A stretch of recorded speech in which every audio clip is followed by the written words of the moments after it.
Application na lang, utang na 35.50. So guys, para hindi ko lang makalimutan, marami pa akong gustong bago rito, bago itanong kay Sir Dan Quiapo. So, nakita natin yung ibon niya. Tama.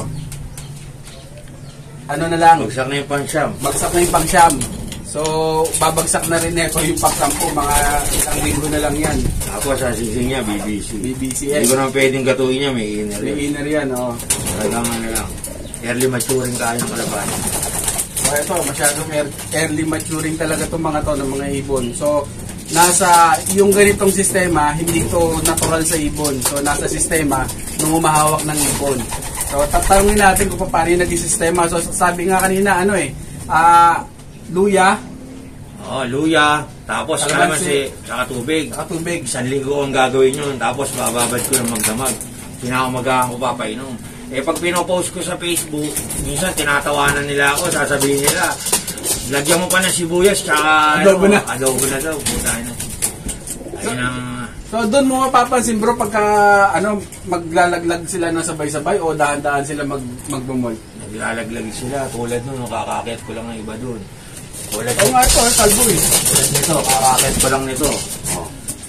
2 buwan pala ibon, 5 na bagsak. Ito bata, ang ganda ng katawan din. Ayan, bali, ang kapatid. Herbal. Okay, bali yan. Ito kapatid niyan. Tama.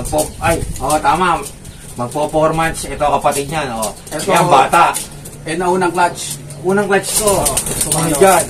Tignan mo bagsak niya, 5. Oo nga, 5 na to. 5 na Lulugo na agad, tsaka sa sistema kasi ng, yung 1 week ko, halimbawa, Lunes, ibigyan ko sila ng bawang. Umpisa natin sa young bird sila Pagkakyat dito, breeder mix lang ako.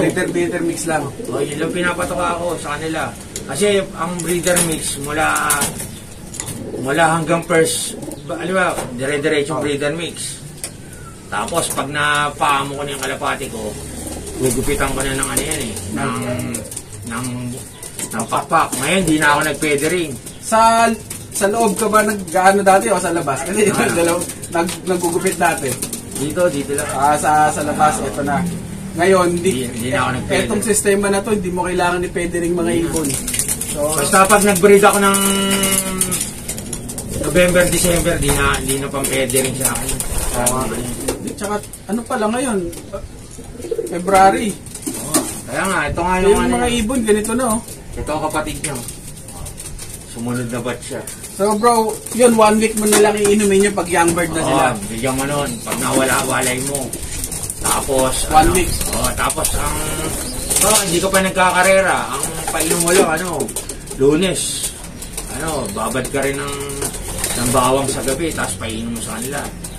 So susunod na Lunes naman, tsaka naman, Lipton ang pinapainom ko sa kanila. Ang di ako nawawalan yung natural line, napakaganda nun. Natural line. Kasi herbal yun eh. Herbal din. Yung kaibigan ko ang may sakit sa kidney, iniinom niya yun. Pangkalapati yun, pero yung natural line, iniinom niya. Paano yun? Powder ba yun? Hindi, yung liquid yun, natural line. Yung parating ni Lolo Andres. Parang kulay green ba yun na nakikita ko lagayan? Tapos may kalapati, kulay puti rin yun. Natural line. Ayun, Martes, huwag kang mawawala nun. Hindi mo na kailangan mag-oregano, mag-malunggay, kasi yung na yun, yung natural line na yun, pag binasa mo, halos ang daming herbs na nakalagay. Doon na yung mga herbs. Natural na yun. Ito na. Miyerkules, honeybee ang nilalagay ko. Honeybee, Miyerkules. Honeybee. Tapos Thursday, plain water. Ngayon, nilalagyan ko na sila ng probiotics. Kung dito binibigay ko yung kay Sir Nelson Cook na gawa ni Sir Nelson Cook. Friday, honeybee na naman ako. Tapos, Sabado ako magpe-plain water. Then, ang linggo ko yung electrogen. Pag may pera, Belgasol. Parang naka-pregon yung kalapati ko mula pagka Ano yun bro? Yun na yung sistema mo na kada linggo, sunod na linggo. Maintenance na yun. Bago magkarera. Dire-diretso na yun guys. Sulat nyo para ayun, alam nyo yung gagawin nyo. Hindi ko kayo tuturuan ng mali. Tama lang.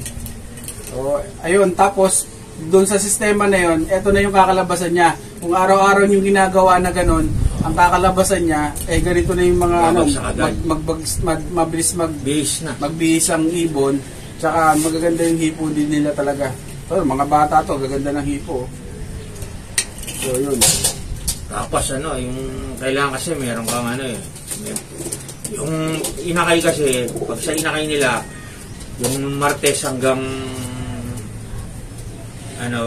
Huwebes, yan, may pink mineral akong hinahalo-halo. Pink mineral, pink cream, deliveries, tsaka yung skim milk, tsaka yung isa, yung Bio Plus, yun, mga magkakahalo yan. Groceries. Tapos meron ako ng grits, meron akong Taiwan Salt. Lalagay mo? Hindi na, meron na ako kasing yung isa yung powder, yung kasakaano ng yung kaano na sesical. Yung Picotrain, di ba? Picotrain, pink mineral, skim milk. Tapos breweries. Tapos pink mineral. Bio Plus.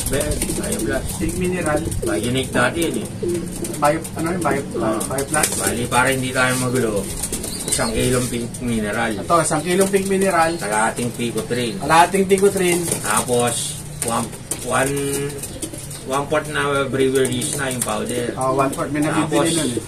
Skim milk. 1/4. 1/4. Pwede yung skim milk, pwedeng meron, pwedeng wala.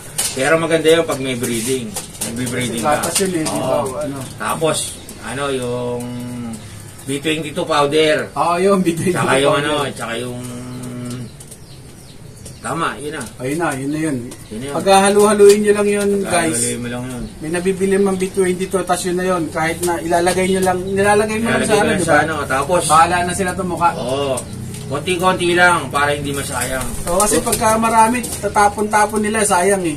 Hindi ko naman hindi ko naman pinakapsul kasi pag hindi kailangan ng ibon. Hindi naman nila kahit ibabad mo hindi nila kakainin. Hindi nila kakainin. Ang malakas dyan, mga breeder Ang breeder ang lakas dyan. Malakas sila dyan. Ayun. So ayan, ang ganda. So ayun na, guys. Inuna ko lang muna yung eto dahil nga dito sa madaling pagmulot ng mga ibon para alam din natin lahat. So lahat tayo, pare-pares mag-aral tayo.